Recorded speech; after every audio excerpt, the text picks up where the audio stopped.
वाणी को मत मानिए।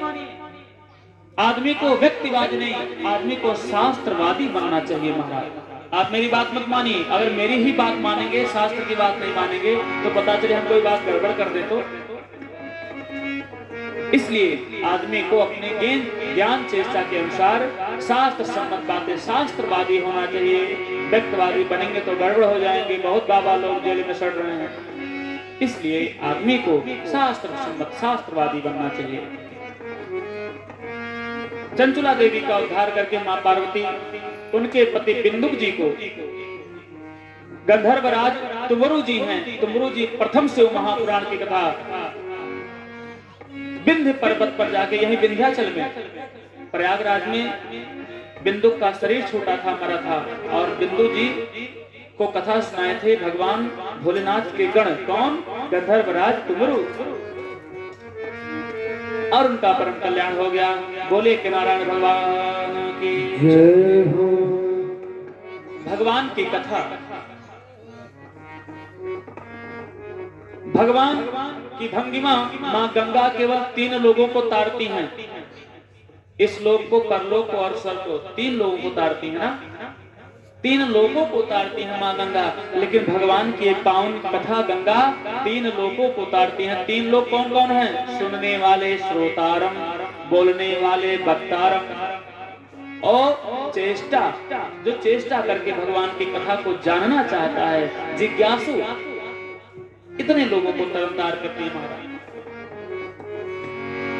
इसी प्रकार से सूत जी महाराज सौनकादि ऋषियों को सुनाते हैं, कहते हैं कि वेद व्यास जी महाराज 1 लाख श्लोक से 24,000 श्लोक शिव महापुराण को शॉर्ट में थोड़ा सा करके, कि जिससे सुलभता से शिव महापुराण की कथा आम जनमानस के समझ में आ जाए। और 7 संहिता लिख दिए। 12 संहिता था, 12 संहिता से 7 संहिता कर दिए। कहते हैं पहला संहिता है विद्वेषर संहिता। विद्वेषर संहिता में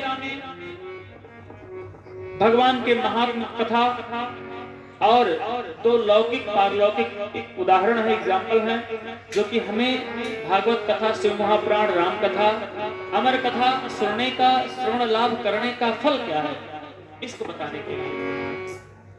शतरुद्र संहिता है, उमा संहिता है, और उसके बाद में वायवीय संहिता है, रुद्र संहिता, कोट संहिता, उसके बाद में कैलाश संहिता है। और ये कथा चल रही है कहां से? कैलाश पर्वत के दिव्य शिखर से मां पार्वती को सुना रहे हैं भोलेनाथ। ये कथा 4 लोग निरंतर गान कर रहे हैं। 5वां मैं। 4 लोग कौन से? भगवान शिव मां पार्वती को एक कथा सुना रहे हैं। पहले वक्ता और श्रोता, दूसरे सुना रहे हैं नारद जी महाराज वेद व्यास जी को, तीसरे सुना रहे हैं नंदीश्वर भगवान सनकादिक ऋषि को। सनकादिक ऋषि 5 साल के बालक हैं, एक ही चेहरा के हैं। सनकादिक में 4 लोग हैं, सनक, सनंदन, सनातन, सनत कुमार, 4 भाई निरंतर कथा सुना रहे हैं। और प्रयागराज में ये कथा सूत जी महाराज 88,000 सनकादिक ऋषियों को सुना रहे हैं। 5वां मैं आपको यहाँ से व्यास गद्दी से मसैजा में सुना रहा हूँ। बोले काशी विश्वनाथ भगवान।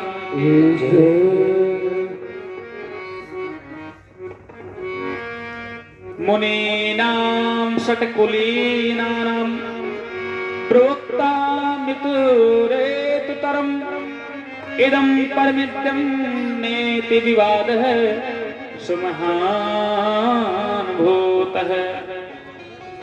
भगवान की ऐसी कथा जो हमारे जीवन को मंगलमय कर देती है, द्वेष को छोड़ करके हमें भगवान ईश्वर के मार्ग पे लाके खड़ा कर देती है, ऐसी भगवान की कथा। भगवान की कथा सूत जी महाराज कहते हैं, ऋषियों ये भगवान की कथा कैसी है? तो कहते हैं कैसी है? सूत जी कहते हैं साध्यम शिव पद प्राप्ति साधनम तस्य सेवनम साधकर्स्तत् प्रसादत्यो नित्यादि फल निष्प्रिय है। भगवान शिव कथा का एक आध भी श्लोक सुनने से हमारे जीवन में उसका फल कोई धरती पर देने वाला नहीं है। जो आप कथा सुन रहे हैं, इसको अगर देवता लोग आकर के तौलने लगे कि प्रभु इसके बदले में आपको क्या दे दें, तो पता चलेगा कि कुछ नहीं दे पाएंगे वो। वाल्मीकि रामायण में राम कथा की प्रत्यक्ष बात आती है। राम कथा में भोलेनाथ मां सती को लेकर के जाते हैं दंडकारण्य वन में, वहां पर अगस्त जैसे कथा सुनने के लिए। राम नाम की महिमा में कहते हैं कि एक व्यक्ति था, वो एक बार राम नाम ले लिया और उसका शरीर छोटा, वो चला गया स्वर्ग में।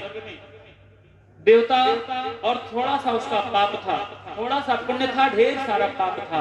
मात्र एक बार वे नाम लेने के परिप्रेक्ष में देवता लोग कहते हैं कि तुम्हारा थोड़ा सा पुण्य है और ढेर सारा पाप है, पहले पुण्य तुम भोग लो, उसके बाद जीवन भर तुम उसी नरक में रहना। तो यहाँ के देवताओं को इंद्र को बुलाया गया। इंद्र के बाद और बड़े बड़े देवता आए कि एक बार इसने राम कहा है, राम के बदले में फल दे दें, उसके बाद नरक में ढकेल देते हैं उसको। बड़े से बड़े देवता आए, लेकिन राम के बदले में उनका फल कुछ नहीं मिला। पता बात आगे बढ़ गई, बात आगे बढ़ गई महाराज।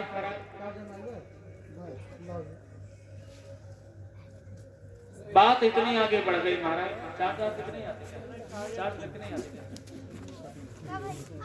बात इतनी आगे बढ़ गई महाराज कि